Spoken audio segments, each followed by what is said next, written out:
মা, আজকে আমার একটা এক্সট্রা ক্লাস আছে, একটু দেরি হবে বাড়ি ফিরতে। তুমি আবার আমার জন্য বসে থেকো না, আমি খেয়েই ফিরবো। আজকে তো এক্সট্রা ক্লাস, ওখানে খাওয়া দাওয়ার আয়োজন করেছে স্যার। আজকে ভাবসাবটা একটু অন্যরকম লাগছে না?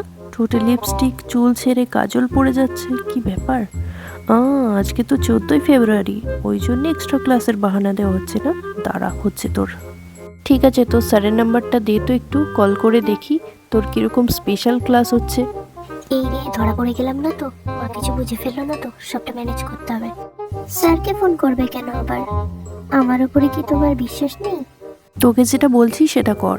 জানতাম এটাই করবে, তাই তো আগে থেকেই বয়ফ্রেন্ডের নাম্বারটা স্যারের নাম দিয়ে সেভ করে আগেই সতর্ক করে রেখেছি। ঠিক আছে, ফোন করছি, তুমিই কথা বলে নাও। ব্যাপারটা কি হলো? একটু ভয় না পেয়ে, ঘাবড়ে না গিয়ে এত সহজেই ফোনটা ধরিয়ে দিচ্ছে, কিছু তো একটা ব্যাপার আছে। দাঁড়া, হচ্ছে তোর। থাক মনা, তোর ফোন থেকে আর ফোন করতে হবে না, আমার ফোনে তো তোর স্যারের নাম্বারটা আছে, আমিই ফোন করে নিচ্ছি। হ্যাঁ, হ্যালো স্যার। হ্যাঁ বলুন। আজকে কি এক্সট্রা ক্লাস আছে? না না, আজকে তো কোনো এক্সট্রা ক্লাস রাখিনি। ঠিক আছে, রাখছি। মনা, আজকে তোর হচ্ছে, দাঁড়া।